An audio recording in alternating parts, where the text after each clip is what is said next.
sacrificing civilians to gain international sympathy. And let me underline, sacrificing children to do this.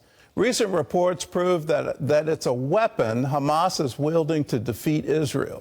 The terror group also appears to have rejected the U.S.-backed proposal to end the war and release the hostages. Chris Mitchell has the latest from Jerusalem. There are reports Hamas rejected President Biden's proposal unless it includes a permanent end to the war in Gaza, guaranteeing its survival. While the U.S. says it's considering the Hamas response, Israel's Benjamin Netanyahu rejects any proposal that doesn't destroy Hamas's ability to fight and govern. A senior Israeli official Tuesday released a statement regarding the original proposal that said in part, Israel will not end the war before achieving all its war objectives. The proposal presented enables Israel to achieve these goals, and Israel will indeed do so. Recent reports on Hamas leader Yahya Sinwar revealed his aim to win victory by outlasting Israel through international pressure. Sinwar's recent communications, published in the Wall Street Journal, reveal how he uses his own people to advance those goals. Texts and other messages reveal he embraces civilian losses as necessary sacrifices and believes the death toll works to his advantage. In an earlier interview, he said, "We make the headlines only with blood. No blood, no news." He knows exactly what are the sensitive points in the Western mindset, and he definitely works on these weak points. Islamic expert Dr. Mordecai Kadar told CBN News that dead Palestinians are part of Sinwar's strategy. It's why Hamas fighters embed themselves among the civilian population and why hostages are held in civilian neighborhoods. Anyone who looks dead, and actually is dead, and can be photoed, can be put on the social media, can be reported, these people, in the eyes of Sinwar, worth much more when they are dead compared to their value when they are alive. Those images turned world opinion against the Jewish state. And as Sinwar puts it, we have the Israelis right where we want them. While the Biden administration continues to press for a ceasefire, it shares a similar opinion of Sinwar. Mr. Sinwar cares nothing at all about the lives of innocent Palestinians that have been caught up in this war, a war he started. And it should surprise and shock no one that a beast like Mr. Sinwar would actually take glee in it and see advantage to it. As the attention focuses on Gaza, Israel faces a renewed threat on its northern border. Hezbollah fired a barrage of more than 150 rockets on Wednesday, as far south as the Sea of Galilee in Tiberias. This after Israel eliminated the most senior Hezbollah commander killed in the war.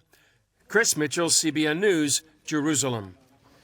Truth has been turned upside down in this, and you look at the propaganda machine coming out of Hamas, and you just shake your head. Why in the world is anyone buying it? When you look back at the history here, and it's just since October, when they started saying, well, Israel has bombed a hospital and 500 people were killed, and this is according to the Gaza Ministry of Health. The entire story turned out to be false, but the world's press printed that thing, and it went around the world. And it turns out there was a rocket from Hamas. It wasn't anything having to do with the IDF at all. It exploded in the parking lot. It didn't hit the hospital. All of these things were the truth, but that lie went around the world. It's still happening today. And when you look at the current reports, that there should be world celebration that hostages were released.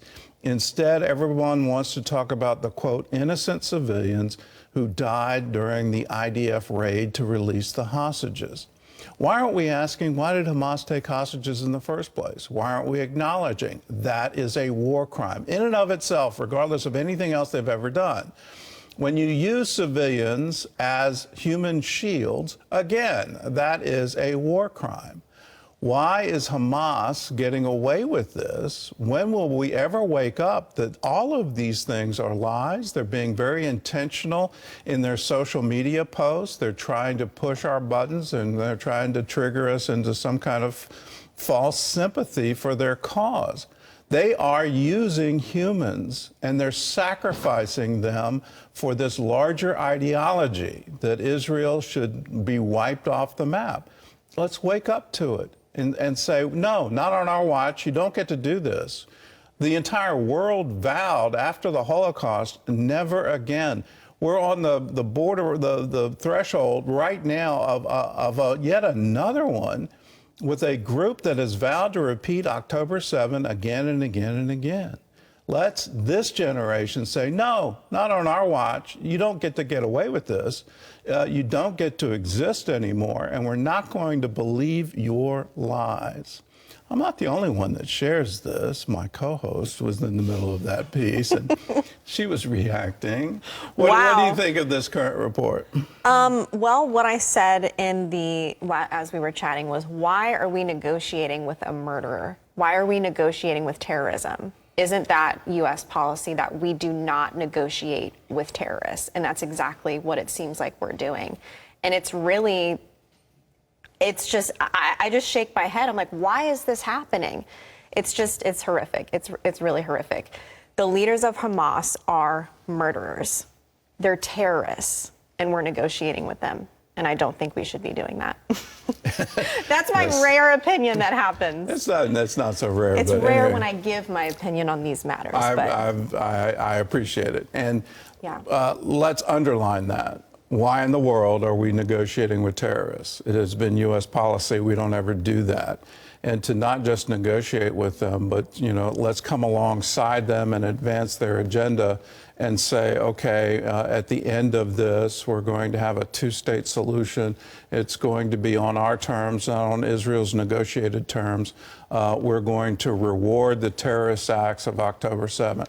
No, that shouldn't happen. We need to have absolute moral clarity on this. No, not on our watch.